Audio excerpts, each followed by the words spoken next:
Everybody's talking about this right now. I've seen multiple videos about this topic. YouTube view apocalypse, where our viewership plummeted. And it turns out that it was all YouTube's fault. YouTube is playing a game right now, and it's been playing a game with us since about July. No, it turns out views are down across the channel and also across YouTube. I've seen it on my channels. I'll leave you clips throughout this video about how other YouTubers, both big and small, channels with over millions of subscribers, talking about this very topic. And if this thing is happening to your videos and your channel, I want you to connect with me down in the comments section so that I know that I'm not crazy. I already know I'm not alone because I see it happening on other content creator channels. As a matter of fact, I found someone today. She was talking about this very same thing. So I've been kind of discouraged, I've been very discouraged lately about what's happening on my channel, how well or poorly the videos are doing. And I'm like, okay, every video is not great and every video is not going to do the best. That is understandable. But why has everything dropped down so much? I mean, have I just missed the boat? Am I just failing? Is it time for me to quit? I thought it was a phenomenon of channels my size, 20,000, 30,000 subscribers, and all of a sudden their views would stop. It's like YouTube plays this game of dangling a carrot before you. They allow you to blow up, have a few viral videos, and then all of a sudden your videos can't get over 200 to 300, maybe 500 views. This is happening to some of my content creator friends, and I don't think it's fair. I'm not saying that every one of your videos have to be great and knocking it out of the park each and every time. That's an unrealistic expectation. I'm not trying to be some entitled YouTuber thinking that every one of my videos are gonna get a bunch of views. But what I am saying is, you mean to tell me that 30,000 people are subscribed to my channel and only 300 or even 200 people watch my videos every time I come out with a video? I think there's some YouTube snake oil going on with that. Since July, I've seen all of my video views drop by like 90%. No BS. Overall, the channel's been very on the struggle bus lately, which Luke and I were talking about earlier, especially very lately. And if you've seen the same thing, welcome to the party. But this is not going to be a pity party. It's not going to be one of those type of videos. I'm going to be dropping the issues that I'm seeing right now on YouTube, and I'm not going to be Captain Obvious, stating the obvious or stating the problem without exploring some potential solutions. That wouldn't be like me. I get that YouTube needs to make room in order for new creators to emerge and to grow. I know that everybody is competing for screen time, and YouTube needs to make a level playing field for everyone, which means not everybody is going to stay on the mountaintop experience.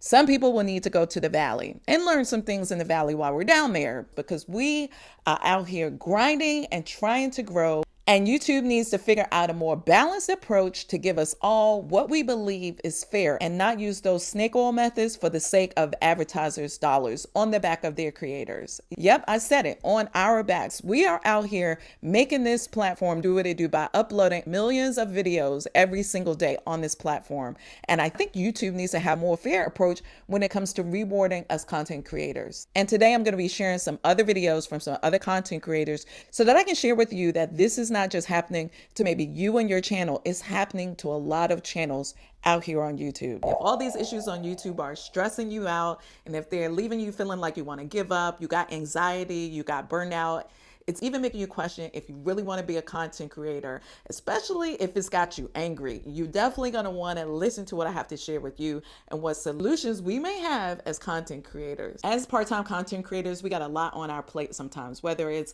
being a mom, being a worker, being a wife, being a content creator, and you put the YouTube algorithm issues and the drama that happens on the YouTube streets. When you start to pile all those things onto one plate, sometimes you feel like you want to give up, and it's a lot on your mental health, which is why I'm super grateful for today's sponsor, BetterHelp. BetterHelp has over 30,000 licensed therapists across different specialties. And you want to know what the best part about all of this is? You can get counseling from the comfort of your couch, on your phone, on your computer, on your laptop. All you have to do is fill out a form and you can connect even via chat. Especially if you're an introvert like me and sometimes you don't want to do those face-to-face meetings. What's better than being able to talk and communicate via chat? Or maybe if you do need that face-to-face connection, all you have to do is open up your laptop or hop on your computer or even your smart device, and you can connect with a licensed therapist today. Once you do fill out the form, the short questionnaire, all you have to do is send it in. You'll be connected to a licensed clinical therapist. And if your first match isn't a fit, because that's how it is sometimes, you can switch at any time. No stress, no drama. BetterHelp always offers more solutions. And what if you can't afford therapy? Well, you can't afford not to. But the good part is that BetterHelp, they'll offer you some financial assistance if you want therapy. So really, you have no excuse to get better mentally. Over 2 million people have taken the steps to level up their mental health. It's truly important, especially with all the hats we wear on a daily basis. If you're interested in BetterHelp, I'm going to be leaving you a 10% discount code off of your first month when you try it using my discount, and I'll leave you a link below.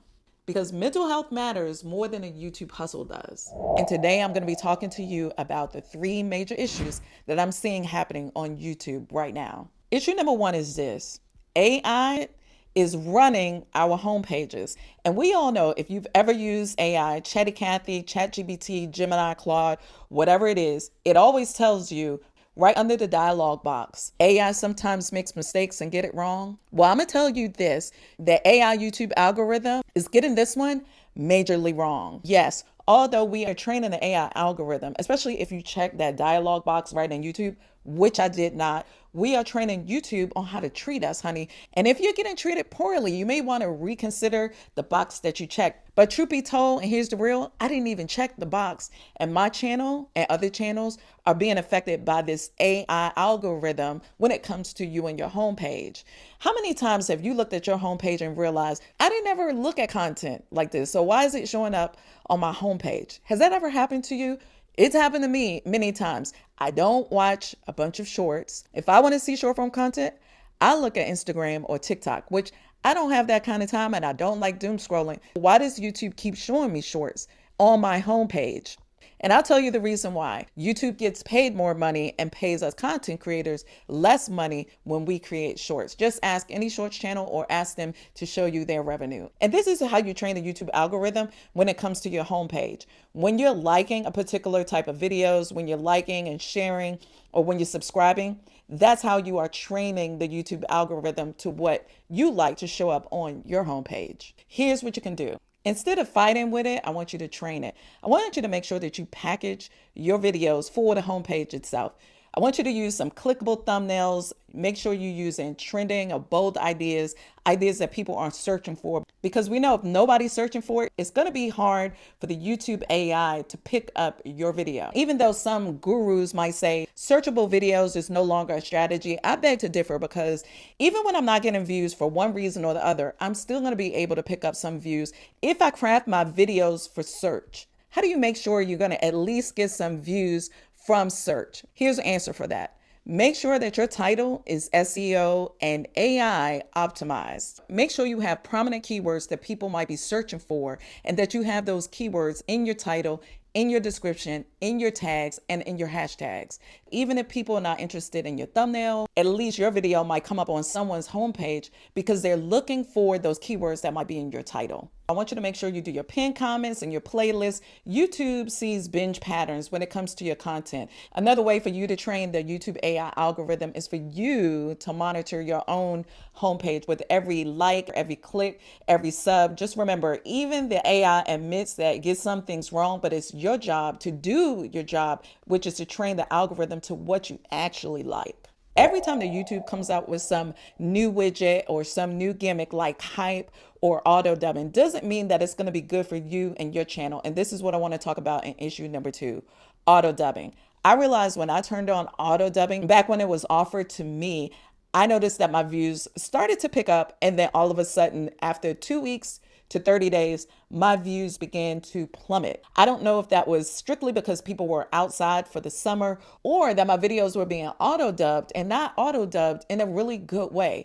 My videos were being auto-dubbed in a man's voice. That right there will take away from audience retention because it's a mixed match and it's not authentic to my character. At least YouTube could have put it in a female's voice that kind of matched what I was saying. And my suggestion is this: do the auto dubbing on your own in a feature like CapCut or HeyGen or 11 Labs. There's another content creator that I know was experiencing the same problem that I was experiencing as soon as they turned on auto dubbing, and I'll leave her video here. As soon as she turned on auto dubbing, her views went down by half. If you're seeing some issues and your views declining, maybe you need to do a test and an experiment on your own videos on your channel by taking auto dubbing off for about 3 to 5 videos and then tracking the analytics to see if you see any differences. And maybe you'll see if you need to turn that feature on or off. And listen, just because YouTube tells you to turn it on because it may be good for you, or some guru or non-guru like me tells you to take it off, doesn't mean you need to listen to all of this crazy advice on YouTube. Your job is to keep creating the content, trying to get consistently better every time, get familiar with the analytics, trend your videos, and see how you can improve your own content with your own experiments. There you have it. I know when I started checking my analytics for this and saw that it was dropping, I realized that YouTube was pushing my videos to more regions that wasn't interested in my type of content. So I turned it off. If you decide to keep it, I want you to think about the titles and the descriptions and the topics that might be interesting to the different regions and area that your videos are being pushed to, especially for different language groups. Not everything that makes sense in America or that is important in America is important in Brazil. So just think about it from that logic. And maybe you need to turn this feature off or turn it on for certain demographics. Another thing that you can do, especially if you're seeing that most of your views are coming from another country, say for example, like Brazil, maybe you need to make a dedicated channel or maybe make a dedicated playlist for that region specifically, dubbed specifically for that area. So issue number 3 is that notification bell does not always notify people. Honey, the bell ain't belling. The bell ain't ringing. I know that I have people that I'm subscribed to. I have the notification bell pushed. I have it set to all. And sometimes I still do not see their videos. Some of my friends, my content creation friends, I have the bell notification set to all. And guess what? I still don't see their videos when they come out. And guess what? Sometimes that notification bell does not ring on my own videos when I log on to YouTube. That's crazy. But here's a solution for you. Stop relying on the bell and build a distribution and build a community system. And what do I mean by a distribution system? Here's what I mean. An email listing, a community on YouTube, school. You can build communities via your email Substacks. There are plenty of ways for you to connect and build your own community so that this platform won't become a crutch to your success. When you have an email list or a text list or a small community where you can thrive and grow, whether it's on WhatsApp or LinkedIn, your audience can find and stay connected to you far beyond a notification bell. You can use tools like community posts, shorts, teasers, and your premieres for your videos right here on YouTube in order to keep your community alerted when you're posting videos. I use this tool a lot. Every time that I put up a video, I usually follow up with a post on my community tab or over in my school community. Especially after the video has time to season, I'll drop something in my WhatsApp group. If you want to connect with me, I'm going to be leaving you a link for our community so that you can build and grow and scale together and not feel like you have to wait on the notification bell in order for you to connect with your community. Although my views are going up, these are still things that I need to be aware of and want to make sure that you are tracking. I want to ask you the question: do you think that YouTube is still worth it in this season of 2025 with all the changes, all the updates, and all the upgrades with YouTube? Do you think being a content creator is still valuable? As long as I have value to give, I pray that there's a viewer to receive it. And when you feel like you want to throw in the towel or throw the baby out with the bathwater, don't do it yet. That may be the time when you need to scale and launch your business or pivot in a new direction that's more in line with your common goals. I'll see you the next time on the next video. Until then, keep creating and stay safe mentally.